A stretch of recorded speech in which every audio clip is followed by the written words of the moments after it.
Yes, it was on there. Okay. Well, thanks everyone who's here. Thanks Tony for organising this, and thanks to the speakers who came before me and raised the bar, so no pressure there. So yeah, today's talk is just going to be a brief overview of my own personal entry into concept art and video games, what inspired me to get into video games, how we started a business, what we do there, how we do it, and maybe a few pointers for other people who might be interested in a similar sort of career trajectory. Probably very rusty at this, so please bear with me. It's been a while since I've done anything like this, so could be a few speed bumps along the way. So who am I? I've been working in the games industry since 1996, so that's quite a while. I don't know if I can beat anyone here, but it's been a few years. The creative industries didn't have courses like this when I started, so you're already at an advantage to where I started back in the day. My route into the games industry wasn't traditional in the sense of a structured course. A lot of people I know didn't come up through structured courses like this either. So don't worry about how you might end up in this business. There's lots of different avenues in, even now. Diverse experiences help get in. Like we've got people who had sculpting backgrounds, film, comics, painting. It doesn't always have to be what you think is the obvious route in. So whatever you're thinking about your career, don't worry about it too much. It will kind of veer in interesting ways that you can't expect. I've worked in quite a lot of roles over the time I've been in the games industry. When I started, there wasn't even a concept art role generally. It was kind of, people would just draw if they could draw, and everyone kind of chip in. As the years have gone on, we've specialised more. But during my course in the industry, I've had a hand in pretty much every part of the production pipeline, from 2D pixel art, UI, 3D modelling, and character art. And in hindsight, that's been invaluable because when we get clients coming to us and asking for things, I have a pretty good idea of where they're coming from, regardless of what sort of discipline they're in. So that's been an amazing advantage, and I would say the same to people here. Don't be too laser focused on what you want to do. Try different things, be open to new experiences in terms of your art journey, and it's not all just about sitting in front of a computer and modeling 100% of the time. I've been exclusively a concept artist for the last 10ish years, and a few years ago we co-founded Brainbug. As for what inspired me to get into video games, again, here's some museum pieces. That's literally one of the first video game experiences I can personally remember, being in someone's living room holding two dials. You played with dials. You can't play games with dials. We tried. And then, thankfully, Lord Sugar invented this, which I remember fondly, but not many other people will know what I'm talking about with the Amstrad there. And my brain was blown away seeing the graphics on titles like Harrier Attack in about 2000 years BC. So with these bits of ancient technology, I started investigating, creating graphics on them myself, which in the day meant no mouse even. I think it was using the cursor keys and the space bar to place pixels. So the idea of a Wacom was just a twinkling, an insane genius's eye at that stage. But it was all enough to get me interested in this, and I think some people look back on their youth as I was really into music, or I was really into bands or whatever. Skipped all of that. I was just always fascinated by games and games art, and just that side of things, the technology, and just seeing that rapid progression from the early 80s right through to where we are now. Everything has changed constantly. Prior to setting up Brainbug, here's an example of that spectrum of projects. See if people recognize anyone? There we go, I have some people who were alive when that came out. That was the first kind of title I think I worked on, and again, it turned out to be quite a good one at the time. That was PlayStation 1, we're now on PlayStation 5, so I think I've worked on every generation of console since then, which I find amazing and depressing at the same time. Also had a hand in quite a big PlayStation 1 title back in the day, which I'm quite proud of. Then moving through, that's PlayStation 2, there it says on the label, I was wondering which that was. So yeah, Time Splitter is the third one, people's least favourite one, I was involved in that.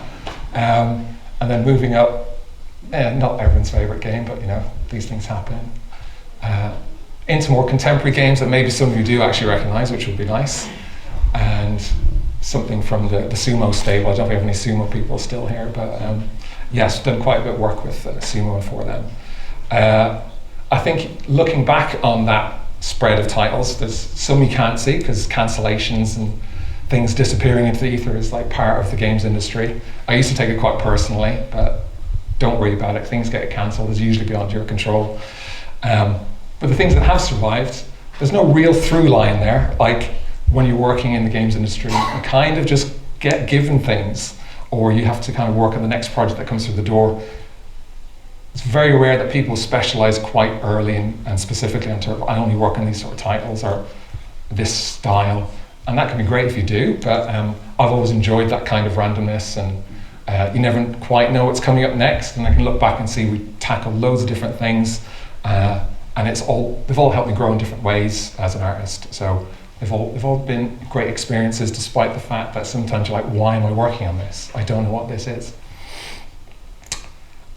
I've worked at a few studios as well that you might have heard of. So most of these are still around. I've not included the ones that evaporated. That did die, but now is back again in some form. Can you even see that one? That's a Crytek. Don't want to talk about that one too much. Rare and again, Sumo Digital. I worked in-house there for a bit as well. So lots of different studios working on lots of different types of games. There's going to be some randomness in your career in terms of like where you work and what you work on. Don't fight it, enjoy it, and kind of take as much from those experiences as you can. So about Brainbug, this ties into a question from earlier. I think one of the councillors talking about how do you attract companies to an area. I think one thing you can do is just start your own.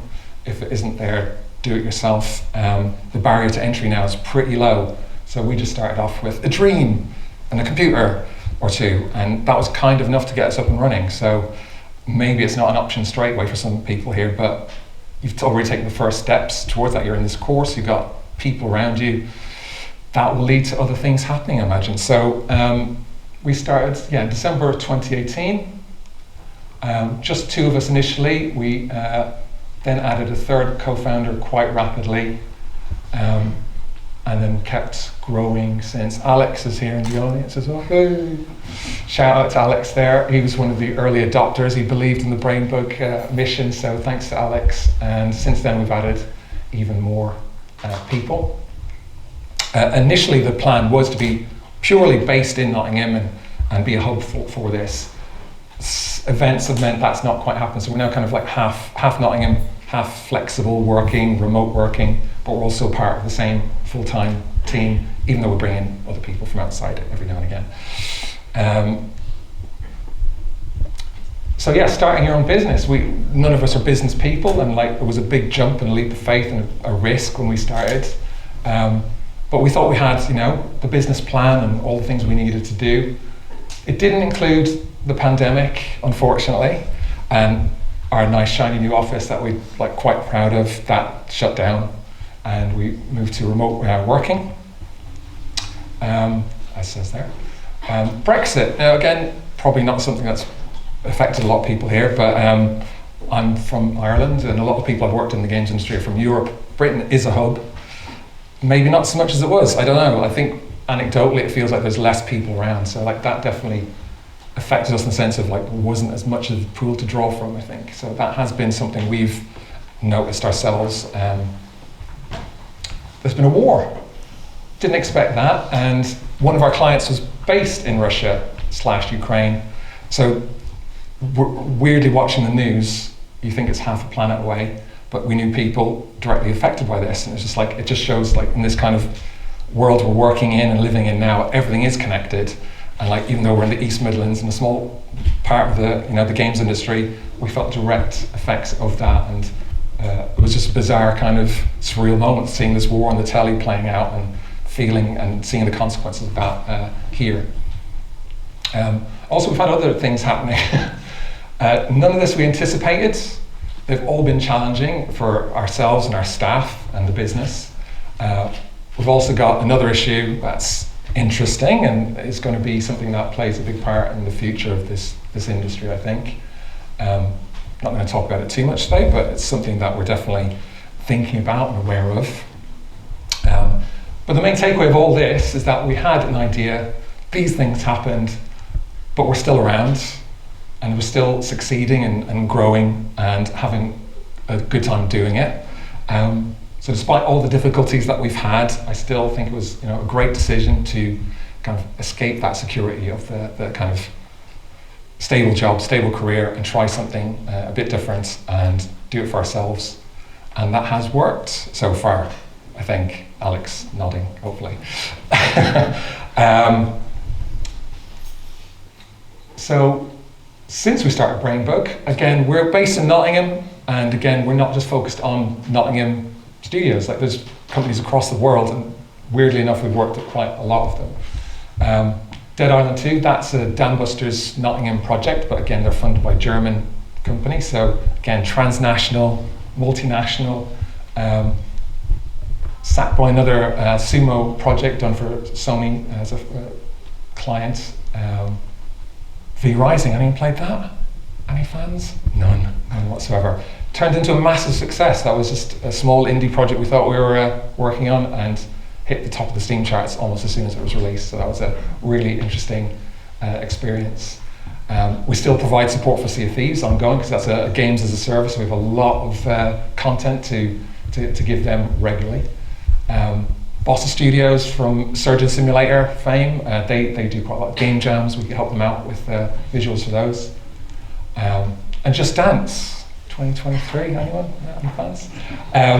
Again, looking back on this, it's a broad spectrum of work across different styles, different genres. Some people might say we only do X or we only do Y, but we've always been proud of the fact that we're very versatile. We try and do a bit of everything, keeps people interested, stops people getting bored or stagnant or stale in their skills and their outlook. And as we go on, we have more projects on the back burner, more things coming we can't talk about. But again, companies in America, the UK, Poland, and none of this we anticipated when we started Brainbug. We thought we'd be lucky to get a few developers and people that we knew from the industry in the UK, but very quickly it expanded out much further than we could have anticipated, and still keeps happening. So we've been very lucky. So what we do, as I said, we tackle lots of different projects, lots of different styles. I've included some examples of some of the projects and kind of things we've done on them. For Sea of Thieves, again, it's a games as a service. They need loads of stuff constantly. So for them, it's a lot of kind of like old school concepting. It's model sheets, it's turnarounds, it's creating new assets with very specific themes that are attractive and that people like want to buy. With very strong identities that are also distinct from everything else that's gone before, even though it might be exactly the same sort of item. Moving on to something like V Rising, then very different sort of client, very different sort of like work. They wanted splash screens, promotional art, things to kind of liven up their Twitter feeds. These are now used for loading screens within the game. And again, these are just like Photoshop illustrations, just classic kind of painting directly in Photoshop. There's not a lot of like trickery or shortcuts there. It's just kind of good old-fashioned illustration, which again is a nice thing to be able to get stuck into every now and again. Dead Island 2, which I think is coming out relatively soon. I think I've just seen that they've announced they've like gone gold or mastered the main copy. These are screenshots from the trailer. I hope this isn't anything too shocking. But the characters here, we can't show our concepts yet because the game isn't out, but we designed these, and that was like a very kind of back and forth with the developers, like lots of sketching, ideas, very quick, loose sketches, before we iterate and have these conversations, and it takes quite a long time, and then eventually you get to someone going, that's the thing we need, and they get created as 3D models. And when that trailer came out, that was the first time we'd seen some of these finished. And all of them are pretty close to the concepts we signed off on. So at some point, hopefully, we'll be able to show those, but unfortunately not right now. But again, completely different work to the previous two projects. Sackboy, anyone play Sackboy? There we go. If you've played the special edition, then you'll see we have an art book. There is an art book there. a lot of that is from work we did. We did environments, characters, the enemy, more environments, props. Basically, it was a very long-term project, working very closely with someone over multiple years. I think we had a hand in a huge amount of that game, and again, it was really a great project to work on. Again, very different to Dead Island, not a lot of overlap between those two audiences. So, as well as the commercial stuff that we do for clients, as artists and an artistic company, we're trying to develop things internally, trying to develop our own skills and interests. Everyone involved in Brainbug is an accomplished artist in their own right. And we're always trying to, do something that satisfies us creatively, because it's not always for clients. This is a series of watercolor paintings one of our staff did, Rick. And then different exercises in like character design, character rendering, 3D workflow. That's a Blender project. It's like how do we use Blender in a sort of character design pipeline. We hadn't really pushed that very far before. And that was just a test, like what's that look like now? What's a modern 3D character pipeline look like? So how do we do it? Concept art is generally about finding solutions. It's not about spending 4 weeks rendering a very shiny piece of metal or whatever. A lot of people think that's the same thing, like illustration and concept art. It isn't always. There's no right or wrong way to create an image. So at Brainbug, we've got a huge range of skills and experience amongst the team. So we're always trying to leverage that and take people's interests and channel them into projects that they would like. It gives us a lot of options when we want to solve these problems. We have people with the skills who can try all sorts of different things, and we try and use the tools that give us the results we want. You might have a different approach. There's no wrong approach. Find the tools that work for you. It might be an entirely 3D workflow. It might be just making things out of Sculpey. It might be drawing in a sketchbook. Some of the tools we do use regularly, you're probably familiar with. Some are expensive, some are free or cheap. But there's no wrong tool, there's no right tool. These are just some of the things we might use. The most important thing though is the basics. You can do everything with just a pencil and a paper. That matters. You can explore things, you can think creatively, you can design solutions. Digital art and digital products are part of that, but they're not everything, and they're not fundamentally the most important bit. The most important bit is how you think and your outlook and your personality. So, as part of that, we've got some examples of some of those kind of fundamental art skills that we try and encourage within the company. I think I've got some sketchbook pages from Alex here. Drawing, investigating the world around you, being curious and fascinated by things, whatever it is, whether it's eels, fish.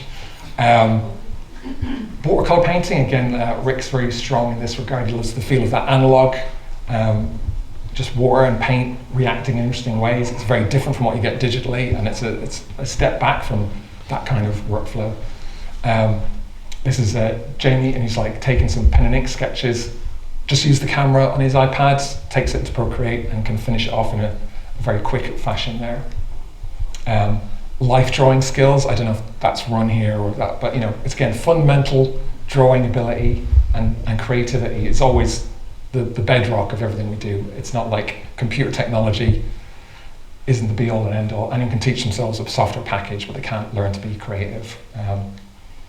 So again, some more examples. And pens, always collect pens, have lots of pens.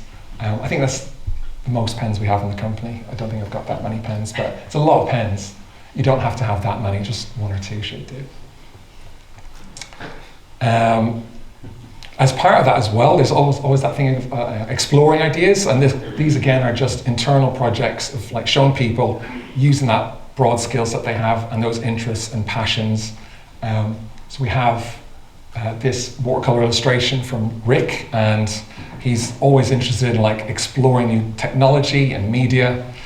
So he wanted to take this idea and explore it through different mediums. So put it through the Hell printer and resurrected it from 2D into reality, like summoning a demon, and created this 3D printed version of that for no other reason, just to explore these possibilities and to kind of see, what is this idea represented through different processes and techniques, and what can I learn from that I can apply to this. And it's just about investigating things and having fun with that process, not necessarily an outcome in mind. A similar process here where we have our Brainbug logo. We wanted to do something fun with it. So one of the guys, Jamie, came up with this pen and ink sketch. And so, okay, well, that's the idea, this kind of cyborg version of it. How can we kind of explore that with different technology, tools, and things that will help us grow as artists and satisfy our curiosity? So let's make it a CAD model of it. Why not? And prepare it for 3D printing. 3D print it, make this sketch in the back of a sketchbook a tangible thing in the world, which again is quite different from digital art because it's behind a screen, it's locked away, it disappears once you turn off those screens. And then creating something in reality out of something that only existed in your head previously. And there it is with this mummy. So that's nice. So how can you do it? Again, some people here might be interested in concept art or illustration as a career path. If that's you, here's a few things that, some thoughts. It's not super well structured, so bear with me. I think it's really good that, you see people's interests come through in their portfolios, the things that they want to do. I think sometimes you notice people get tunnel vision a little bit, particularly early on in their career. We've seen portfolios, nothing wrong with these, by the way, these are just example images off the internet. But maybe if you see 15 of those in a row, you might kind of go, yeah, we might like to see something else going on here. So have your interests, have your core kind of beliefs, but maybe explore a little bit beyond outside those sometimes, to show us and other people in the industry that you're thinking about other things as well. You're not just a one-trick pony. So yeah, if you just do characters, are you solving other problems as well? Are you demonstrating solutions? Are you showing how these characters exist in a world that exists around them? Most games don't just feature one character or a floating head. There's more to it than that.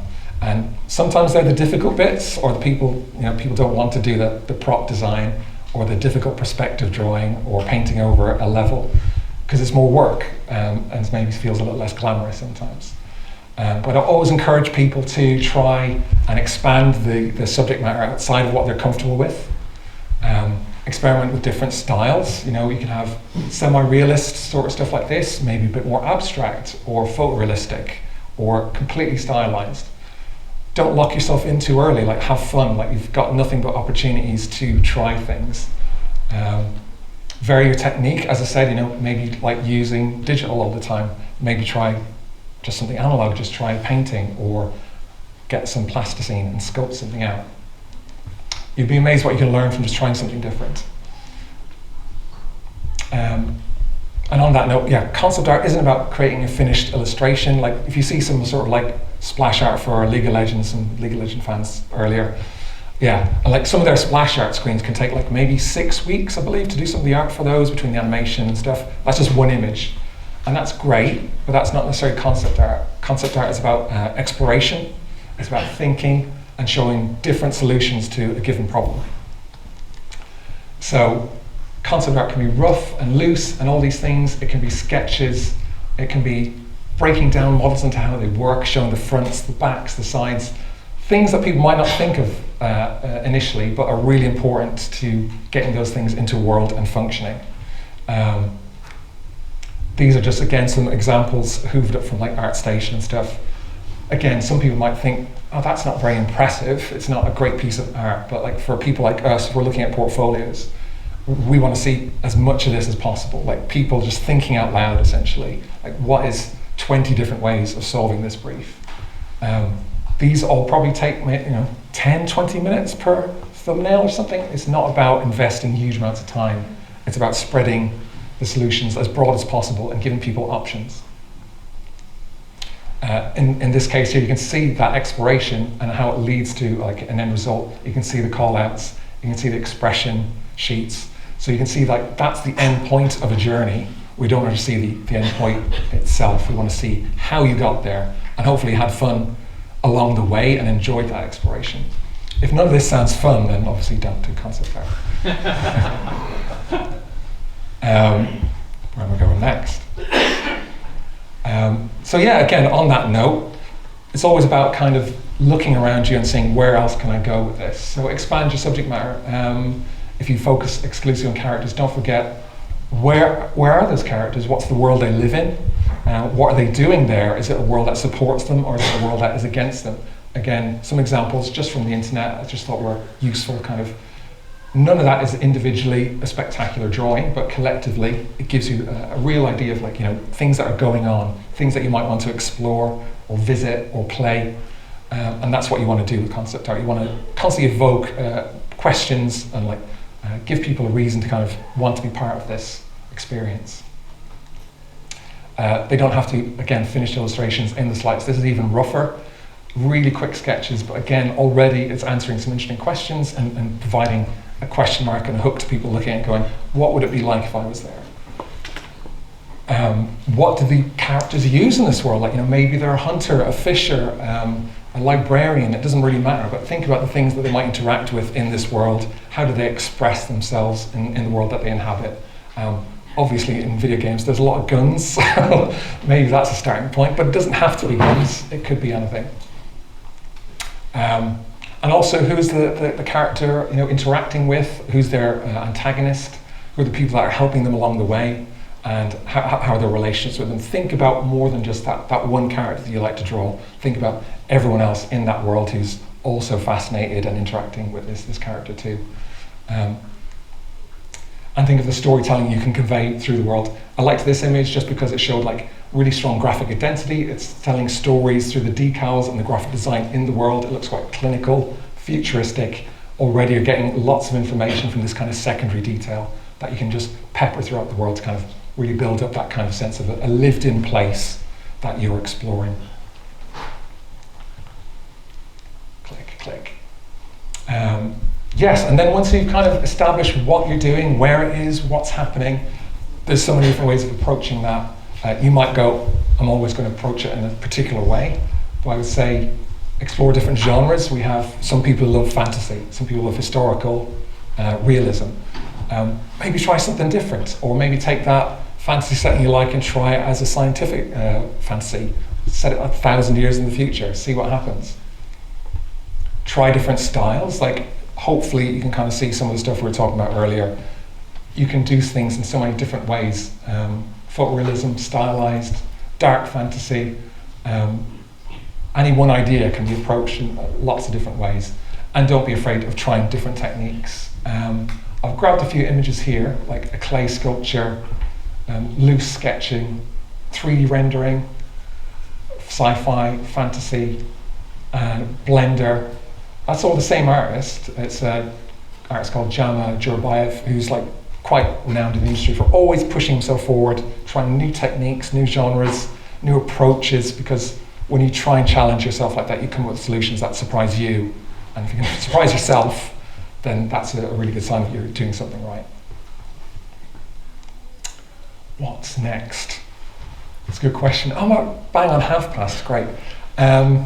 So this is just a small little note, because again, looking back in my career, I got to this point, and maybe 6 months ago, I wouldn't have included this slide, but as we come into 2023, there's definitely something happening in regards to AI. No one's sure kind of what's going to happen yet. You've got a lot of doom mongers and a lot of like utopias. There's probably somewhere in the middle that no one really knows about yet. AI can produce great imagery. I've not seen it explain why it's doing certain things or giving a compelling reason for why that image looks the way it does. There's a lot of people who might try chucking in a bit of Mid-Journey into their portfolios over the next few months and years. We will be looking for that. We think the things we talk about and the things we value are those fundamental skills, asking questions and exploring ideas. And I think the people who are still doing that will always have a place. If you're just using a tool to generate random output, well, there's bots going to be generating infinite amounts of concept art. that's not really what we're looking for. So we also think there's going to be a place for human creativity and human problem solving, but no doubt there will be, influences from the developments in this. Don't know what they are. No one really does. But it'll be interesting to see where that goes. I can recommend a couple of videos that I've watched recently from an artist's perspective. Jake Parker's got quite a good little thing, and then Tom Scott's got quite a good video just about the overall thing. But again, I don't want to focus too much on it. I said it's something that's happening, and it's definitely going to be part of the industry, but I don't think it's going to change what I want to do in the industry, and I certainly don't think it should discourage or change what people want to do themselves at this stage. Enjoy what you do, try and chase the thing that you really want to do, and be passionate about it, and I'm sure you'll have great results. And there you go. I think my timing was perfect, 30 minutes. That's it, thank you. That is all I can think of.